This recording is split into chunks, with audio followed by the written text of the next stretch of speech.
Hi everyone, it's Maddie Brady. We're here to get real about mental health.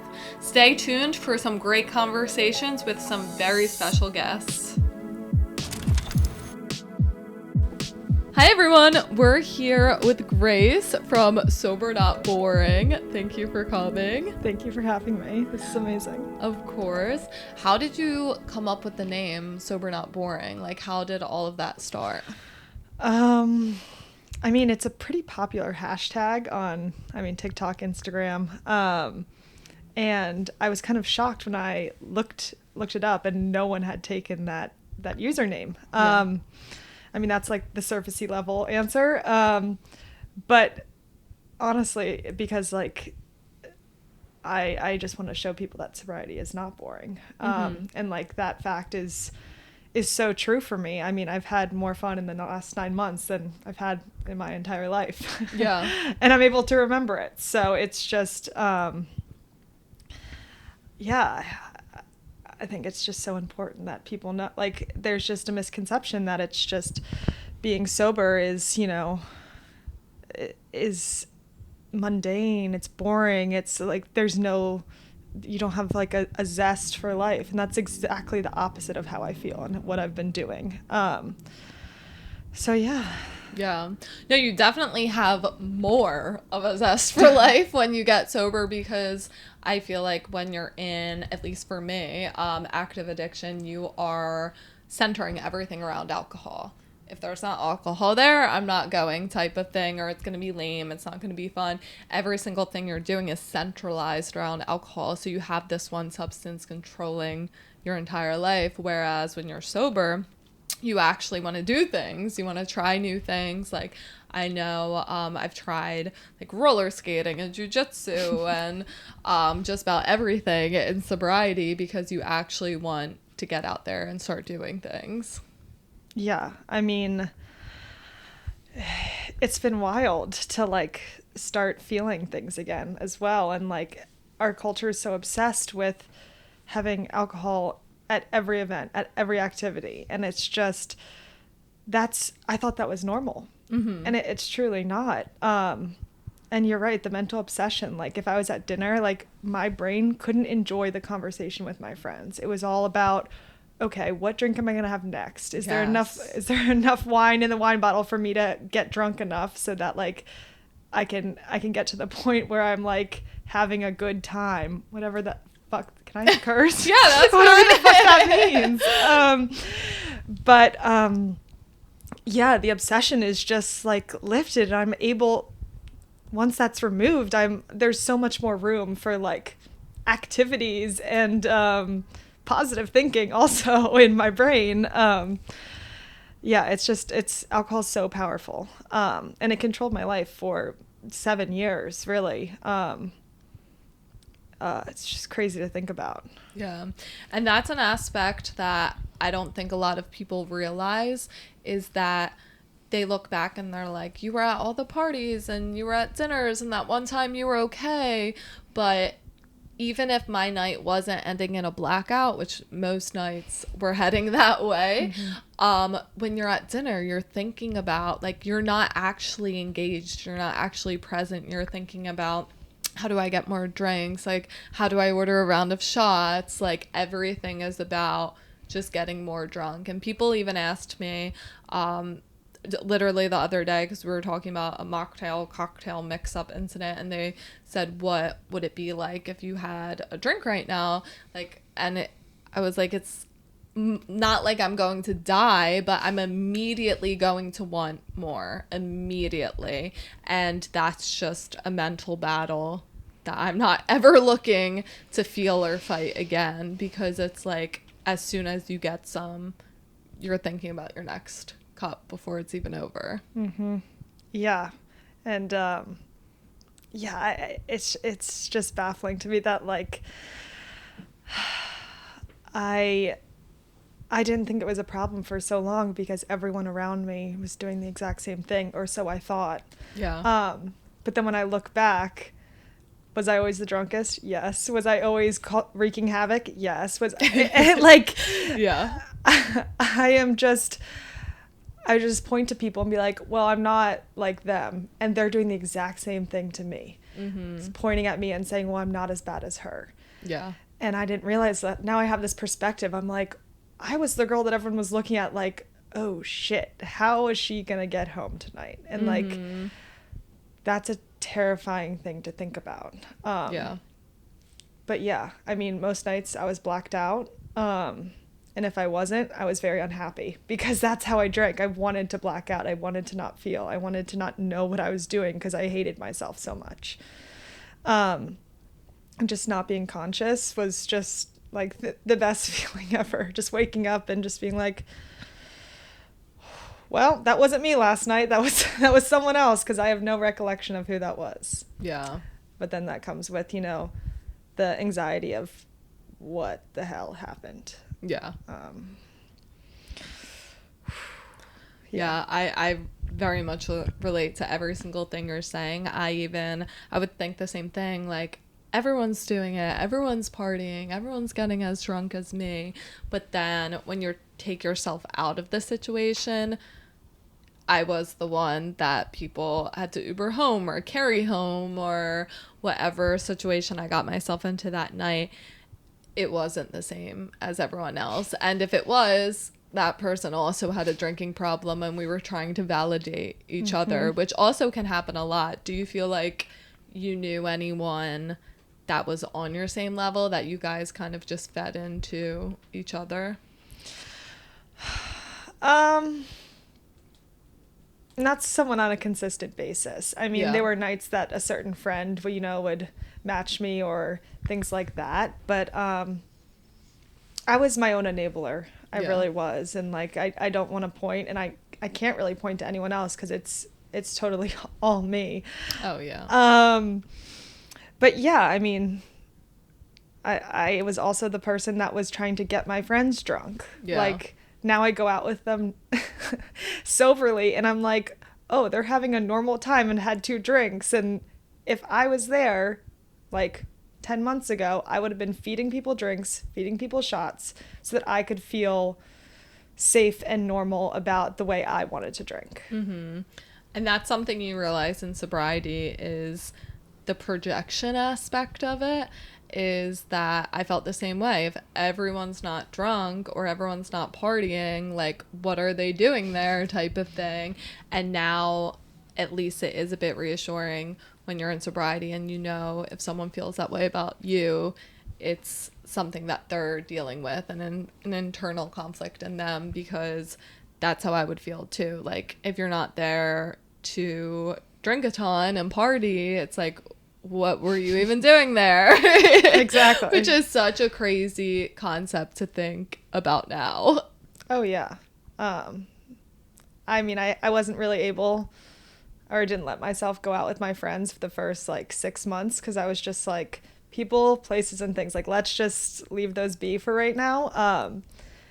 But the couple times I've been out with them recently, it's like, it's been so much fun. First of all, I'm remembering everything. I'm having a good time. I mean, I'm spending it with people that I actually care about. Like, the people I was like partying with, I don't know what they're doing. I don't know. Like, I don't speak to them because it was all like just that surface level relationship that now I go out and now I go to dinner with people that like I actually want to get to know and talk to and like connect with. Mm-hmm. That's all I'm searching for. It's just connection with other people. Yeah. I saw your one TikTok that you made was that connectivity is the opposite of addiction. And I loved that because I couldn't relate more to that, where like I was getting drunk so that I could connect with people, so that I didn't feel alone, and that was my scapegoat, so that I could feel like I was actually connecting with people. And when you learn how to actually connect with people in sobriety, it removes the obsession to have to get obliterated to have a conversation or to have a deeper conversation. Like, I just remember there were always these deep conversations I would have drunk that I would never have sober. And now I'm like, all right, here we go.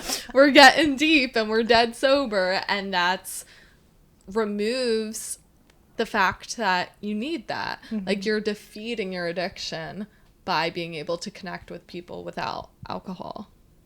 Yeah, I think I was just so uncomfortable with my like sober self that like I had to feed it something to get me to like talk to people. Like I was so uncomfortable and awkward in my own skin. Like I was insecure. I had no confidence, no self-esteem. And I needed that liquid, like, I guess it was courage. It was also just like sense of like ease with myself that alcohol gave me. And I'm like slowly finding that now in like my sobriety every day. I mean, you know, we go through ups and downs, but it's just my addiction wants me alone and feeling bad for myself and thinking I have no friends and that I'm not doing enough and I'm not pretty enough. I don't have the right clothes. I don't have all of these things so that I can feel shame and pity and disgust with myself. And to ease that, all I did was drink. So like, yeah, connectivity is exactly what I need. And I think all addicts and alcoholics need. It's just people you can relate to and like want to know and like get on the same level as them, because that's how you find friendship and love. And it's so beautiful. It really is. Yeah, it really is when you make it to the other side of the coin. Do you feel like when you were younger, you felt like that awkwardness and that little bit of social anxiety was always there looking back and you just didn't know what it was? I was a performer growing up, so I really felt very comfortable on the stage performing, but from a distance. So I didn't let people get too close because I was used to, you know, doing my thing and they're sitting in the audience, and then afterwards it's kind of like I like, what's the word? Oh my God. Went back into myself. Mm-hmm. And yeah, I was a very weird, awkward kid. I mean, I was a theater kid who did musicals, and I was never cool. And yeah, I felt depression for the first time in high school, and since then it was just like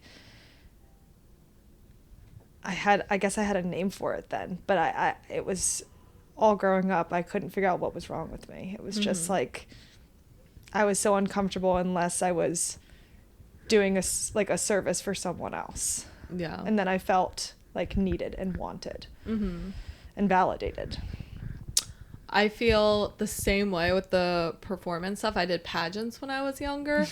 And when it was on stage, like, that was my time to shine. I loved it. And people would always be so nervous behind stage. And obviously I had the jitters and all of that. But I loved being up there. And then in pageants, there's a interview that's earlier in the day. And it's like 5 judges on a panel. And it's up close and personal. You sit down and you do your interview. And I would bomb it every single time. I would practice so much. And every time I got there, I was awkward. I was uncomfortable. Like, I wasn't able to do it. But when I was on stage, I felt like in my own skin. And I just couldn't have those real conversations with people, like one-on-one, ever. And I definitely look back on my childhood, my teenage years, and all of that. And I had a lot of friends, but I only allowed myself to go surface level. Like, I never let, exactly what you're saying, I never let people in. I was always very uptight to an extent internally, where, like, I was very secretive internally and would not let people in to my actual life. I would not actually connect with people. It was more so very surface level friendships. And I definitely realized that in sobriety, because some of my best friends I have today I've made since I've been sober, and then the ones that actually lasted from childhood, from high school, all of that are extremely strong friendships that to me have gotten even stronger in the last couple of years. And ones that didn't, it really was a fairly surface level friendship, or we just ended up in different paths in life. But I just felt like it was very hard to connect, and that it does give you liquid courage and liquid confidence when you drink. When did you get into drinking? Like, how old were you? I was a sophomore in high school. That was when I had my first drink. And I remember it was like warm peach schnapps, like out of a water bottle in my friend's basement. And I didn't even really get that drunk, but I was the life of the party. Like, everyone thought I was crazy and funny, and I was more acting like I was drunk than I actually was, I think. But just having that attention back, and like, again, from a distance, I was excited. I was like, oh, I found something that I can get into. And from then on in high school, it was just like, I mean, a theme in my drinking is like, I grew up as like a strict ballet dancer. And I was so regimented for like certain periods of time, like dancing 7-8 hours a day. I was, doing my schoolwork, whatever it was. And then all of a sudden, like, I had that free time, and it was, let's go fucking nuts. Because I kept it all together, like, so poised, so everything. And then all of a sudden it was like, okay, Grace is about to come out wild. And that same thing happened, and it started seeping into my dancing, my academics in college, because there was no one there holding me accountable. It was just myself. So I would show up, still drunk or hungover to ballet at 8 a.m. in the morning, and just hating my life. But I thought that was the grind. I thought that's what I was supposed to be doing, right? Yeah. But yeah, it progressed and progressed, and moved to New York, and that's when it escalated, New York is a great place to get sober, but also a great place to, go to rehab. It gets you there pretty quick. I was here for 6 months, and all of a sudden I'm like, I'm gonna check myself into rehab. Yeah, New York is a magical place. Is that what happened? You ended up checking yourself into rehab? So, yes. Long story short, again, I was very regimented at work, 4 days a week. Wasn't like partying, wasn't doing any of that. I had this corporate job, so I was very scared to lose that. And all of a sudden, it was Thursday night or it was Friday, and I'd black out for 48 hours and wake up every Sunday afternoon and just be like, where have I been? What have I been doing? What's going on? And just having like bedridden anxiety and shame and all the things that you never want to feel at once. And that happened for 6 straight months when I moved here. And one Sunday I woke up, and instead of, just being like crying and, ordering food to my bed and just dealing with it, I called my mom and I said, I don't know anything, but I know these 3 things. I need to get out of New York. I need to stop doing my job, and I need to stop drinking. I don't know how to do any of those things, but I can't stop drinking. And she was like, okay, yeah. So I booked my train ticket home the next morning, drank that one last night by myself in my apartment, and the next day I woke up and went home, and I that last night of drinking, I like drunkenly like researched all of the rehabs and the IOPs and the OPs and the therapists that I wanted to see, and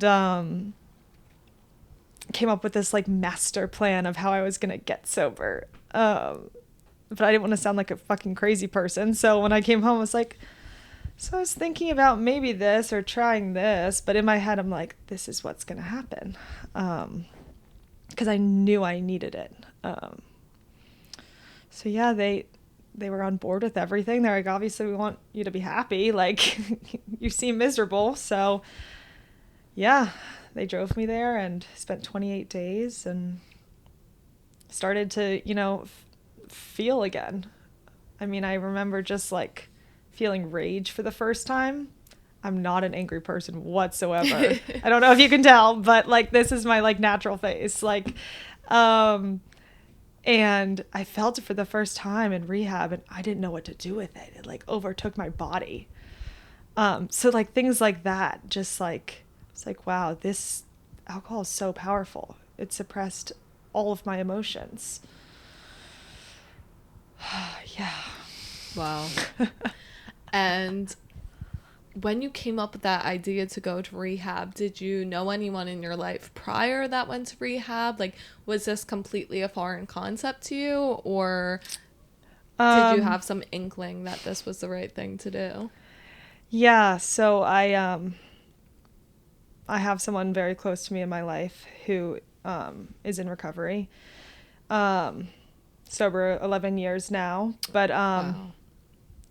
yeah, I went to the same rehab that he went to, so that I was like, well, it worked for him. I guess it must work for me.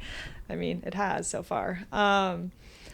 But yeah, I mean, I wanted to go where he went and just live the life that I knew I could. Yeah. And what was the first thing you noticed that was different about sobriety? Well, no one fucking cares about you. Like, no, that sounds so bad, but it's true. Like, everyone is so involved in themselves and in their world. Like, when I was drinking, I thought everything revolved around me, Mm-hmm. like that person over there is like laughing. Oh my God, what on me are they laughing about? The anxiety. Yeah. And now walking around New York City, I could be wearing a chicken costume and no one would blink a fucking eye. I love New York because of that. Also, it's New York City, Yeah. but it's so true, and it's so freeing to know that you're not that special. You're not that important. Even Kobe Bryant would say that. And he's one of the most successful, famous people in the world. And he would even say that. So, I mean, if you put that into perspective, like, we're just walking around, living our day-to-day life. And I think a lot of us need to remember that, because people do get so caught up in so much anxiety, and it really takes away from your everyday life and your own personal experience to always constantly be worried about what other people are thinking about you, because at the end of the day, most people aren't. And if they are thinking something negative about you, nothing you do is ever going to change their minds or give you that approval. So you really have no power there. And that's something I learned, is that there are things that are uncontrollable to you, and you just have to be okay with that, because I felt like I was trying to control everything while simultaneously controlling nothing, because obviously when you're drinking that much, you're in control of nothing. So it was the craziest comparison there. But I think that that's something that I learned, that you have to be okay with knowing that you're not in control, and that the world around you keeps spinning, whether you're doing one thing or another, and that's just going to keep going on. Oh, yeah. Like, I didn't have my phone for 28 days. Shocking. The world still moves without without me there. Like, yeah. It sounds so like simple, but it's I don't know, this day and age that we live in, like social media and like all of that, it's like, what happens when, you know, we're not on our phone? I don't know what I'm trying to say there, but it's No, I completely relate, because where I went, you didn't have your phone either, and I thought the same thing. I was like, just like dying to get back to my phone, and that's like a phone addiction in itself. That was more towards when I knew that I was coming back. At first I felt relief. I was like, I just remember being in like a movement yoga therapy class and just feeling the most at peace I ever felt in my entire life. Literally my entire life, because I was finally ready to get help. And I had never been ready in my entire life, and I had no phone, no worry. Like, I just knew I was there, and it was almost this overwhelming, serene feeling, knowing that everything was out of my control. I just felt peace. Like, what I was eating was decided for me. When I was going to bed was decided for me. Every single thing was out of my control, and I thought it was great at first being away from my phone in that way, but then towards the end, it's like, you know, your last couple of days when you know it, you know it's coming, and you're like, oh, I can't wait to get back to my phone. And then it's like, yeah, like you have like 3 texts, you know, like it really. And that is something that I think it's like a phone addiction that people have, that and I've fallen into it too. Not people, I have certainly fell into it, where you think that if you're not active on social media or this or that like the world is crumbling. And it's really like, it's great, social media, for, I feel like, the message we're trying to put out there and to stay connected with friends that live across the country and all of that. But like, to remember, like, real life is real life and we need to worry about living in that. Yeah. No, it's I'm learning how to live in real life now. I think before it was just, I was so obsessed with everything that was happening online. And I remember I texted one of my coworkers, because I work in social media too, so it's like, it's pretty difficult to get off my phone. But I remember texting him, I just said, I'm so cheesy. I was just like, I'm going to go enjoy like the real life that is like around me right now, and not the one that's like in my phone. Yeah. And that's hard to do when it's constantly buzzing and I said today to one of my friends, like, I think I need to go to detox from my phone. Like, it's just, it's everywhere, and it's so frustrating. Yeah. But back to your saying about control, like, I am 100% a control freak, like, to a T. Like, you can ask anyone. It's like, okay, so at 5 o'clock, like in my phone, it's 5 o'clock this time. Here's the address. This is what's happening here. Like, it's so insane. But at the same time, I have to remember, like, there's something way bigger than me that is doing the work that I cannot do. Yeah. And that, like, I make all these plans, and God or your higher power, whoever you think of, is just like, I say, like, laughing at me. Just like, oh, that's funny. You think you're going to 7-Eleven today at 4 o'clock. Like, actually, you're going to be doing this podcast at, like, it's so beautiful what this life has given me. Definitely. And that's something I feel a lot more chilled out now. Like, I'm one extreme or the other. I'm super chill in some capacities and then high strung in others, obviously.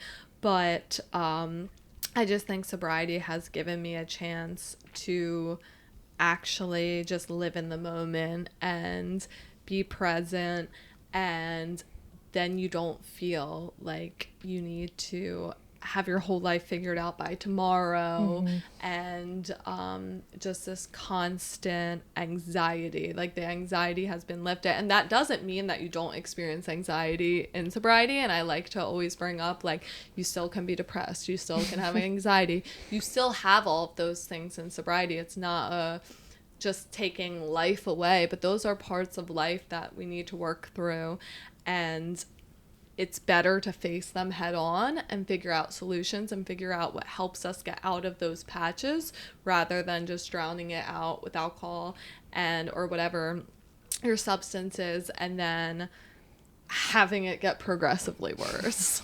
Yeah. Or end up heading towards dying.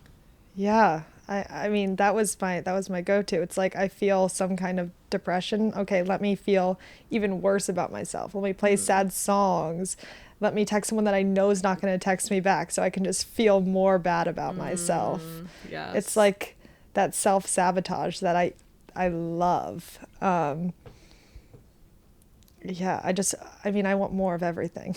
So if I'm feeling sadness, I want to feel it to the extreme. Yeah. If I'm feeling happy, I want to be like elated. Yeah. And I mean, that's alcoholism for you. Like, I'm addicted to the feelings. And everything about alcohol helps you get there.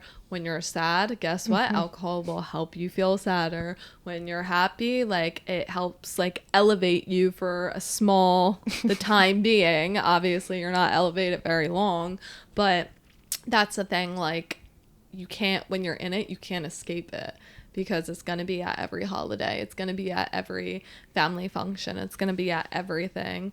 And then when you're sad and want to go to the bar by yourself, or however you're coping, drink by yourself,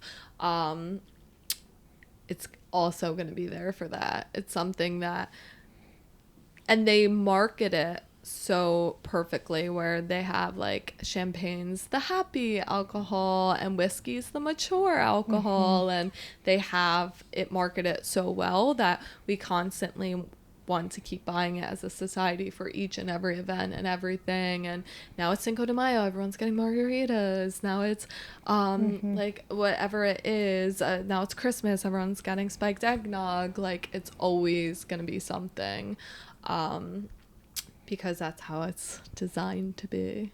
Yeah, like the mommy juice culture is what really sold me. You know, I loved wine. And like that was sold to me as, like, you know, this, like, beautiful, luxurious, glamorous thing that you can just, like, sip a glass of wine and, you know, eat a salad. But in reality, mine is like, I've had 2 bottles and I'm like ripping shots, and now I'm like passed out on the ground.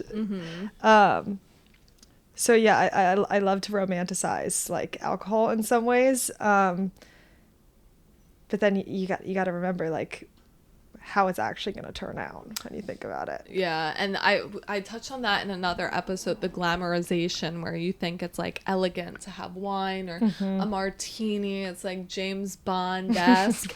And then, like, in reality, it's not. And that's why I try to glamorize sobriety, because, like, alcohol's already gotten enough attention. It's already gotten its glamorization period.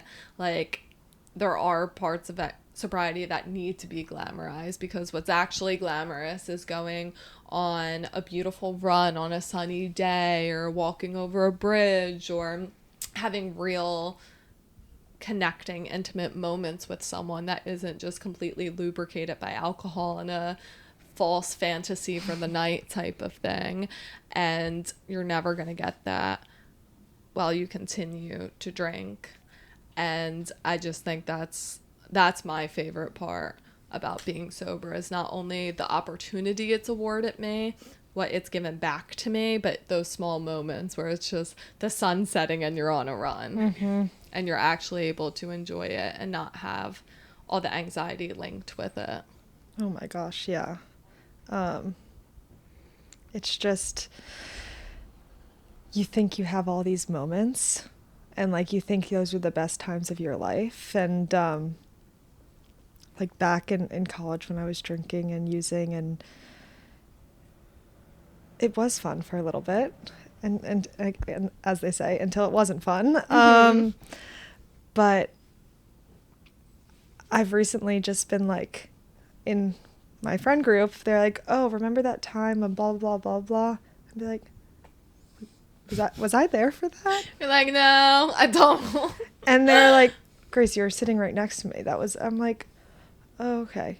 This has happened multiple times now. And I know, like, for a fact, I've been at all of them. No recollection of any of these events. And I'm just so blessed that now I know that that's not going to happen to me anymore.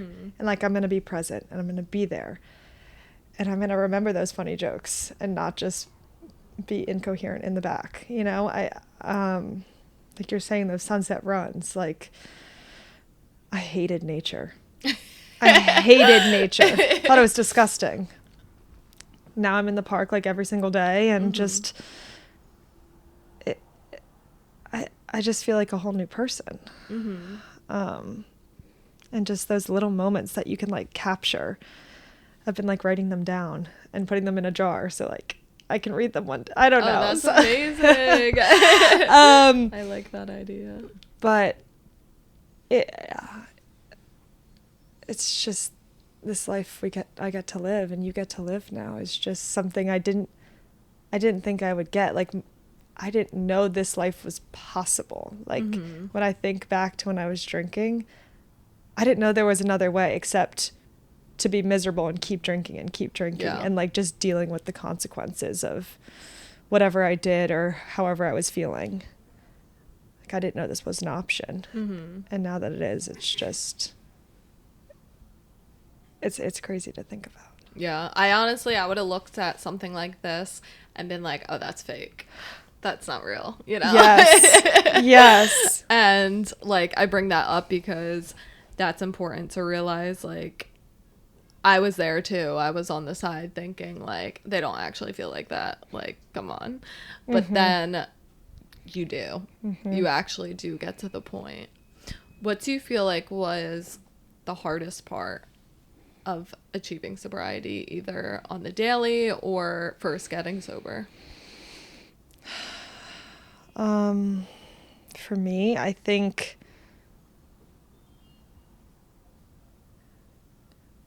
I guess I still am. It's grieving that past life, you know. It's grieving the relationships. I had a relationship with alcohol. We were best friends, you know, like that was my person. And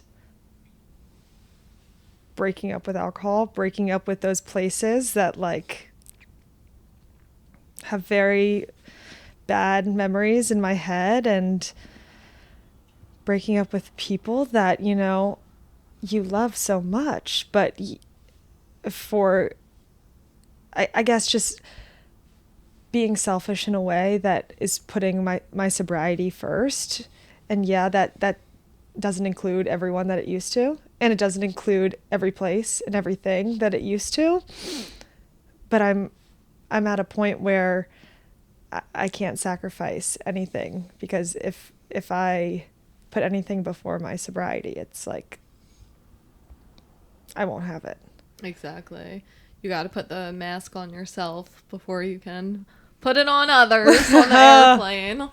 Yes. But I feel like I even realized that, like, I look back on my life and realize people that I fell out of touch with or something like that was a great person. Like, when you're in active addiction and drinking all the time and all of that, you're just constantly in a state where you're go on to the next.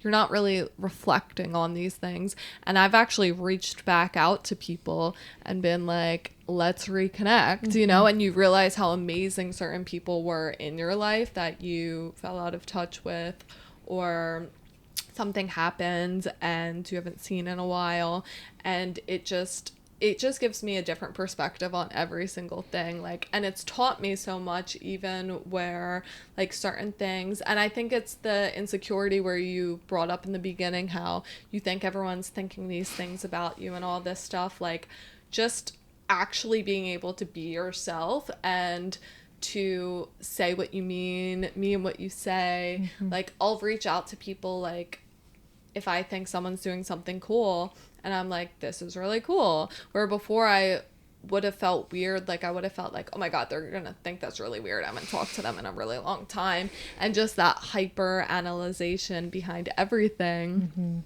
Like, you don't think that has a role in sobriety, but like, I don't think I would have gotten to where I am and grown to where I am internally if I never got sober. So it is all linked at the end of the day, where I've grown so much, where just the little things are just so much better and so much more natural. And that's what I felt like I had to find myself when I was sober, because how I said, I didn't really want people to get too close. Like, I didn't want to get too close, where I just felt like I didn't even know myself, or I just was acting like how I thought you should, and kind of like a performance. Like, my everyday life was a performance. Oh, I probably should act like this. I should be like this, and not, what do I actually like? Like, what do I actually enjoy? What do I think is cool?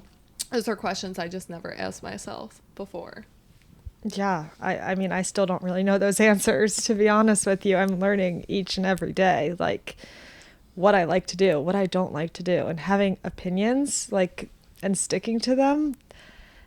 I never did that. And now I get to, giving myself that opportunity to be like, no, actually, I don't want to eat that. But before, I was such a people pleaser. It was like, yeah, of course, like, give it to me, and then I'd be sick the next day. Yeah. But,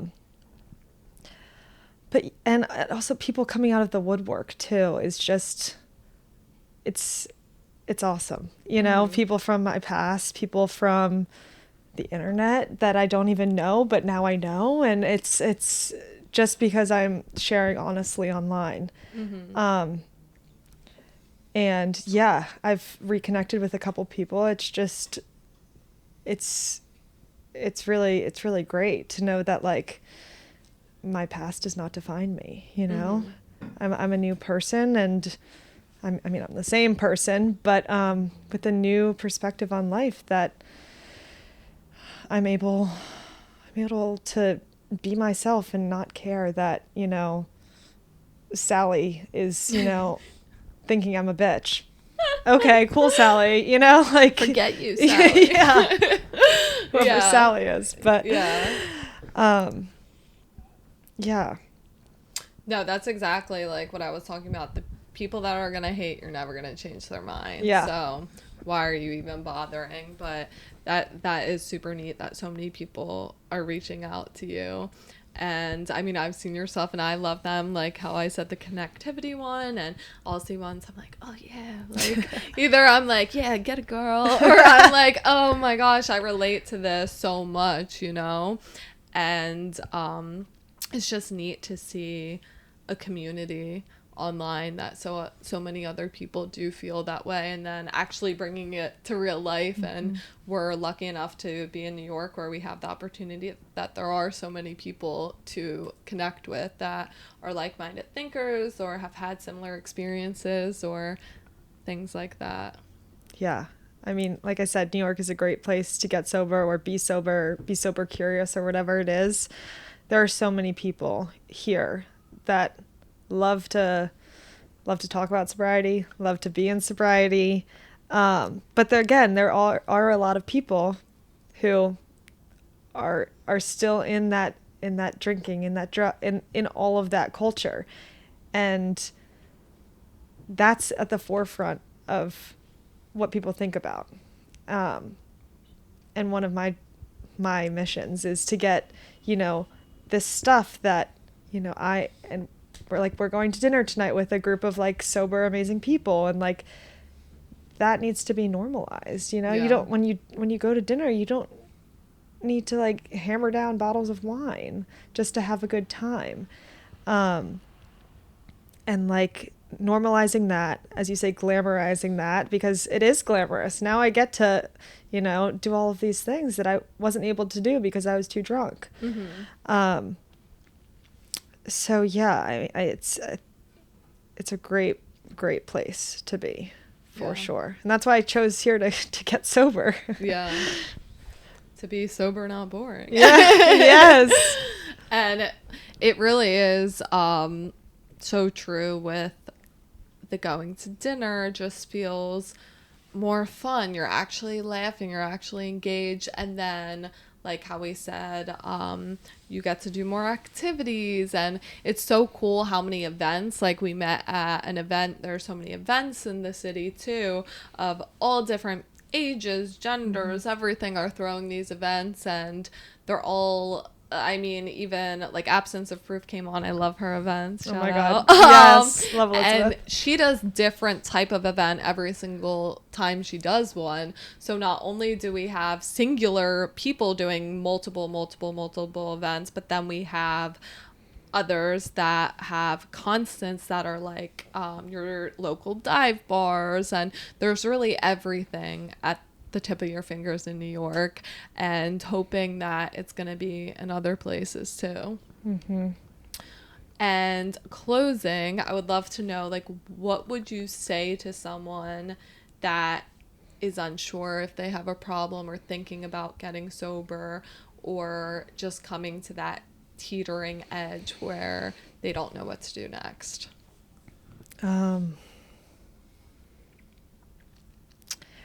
Yeah, I didn't get sober for a while because I didn't think I was an alcoholic, and like that label is scary for some people. So I would say you don't need to take on the stereotypical label. There are people in this world that look like me, look like you, that are young women getting sober and staying sober. Because when I thought about it, I was like, well, I'm not gonna, go sit around with old men, and talk about, what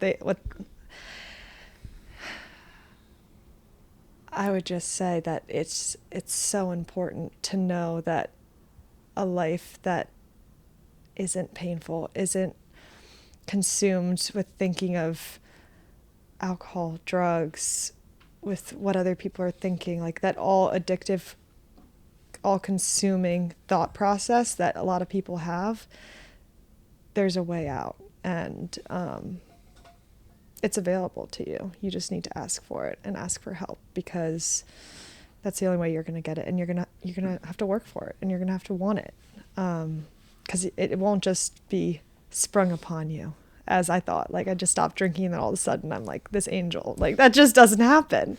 So yeah, get ready to do the work, and it's so beautiful. And I want more people to feel the way that I feel when my sobriety is at its peak. That's great.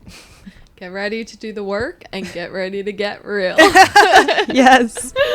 Thank you so much for coming on and telling everyone how you're sober, not boring, and your journey throughout sobriety, which is an ongoing, beautiful journey.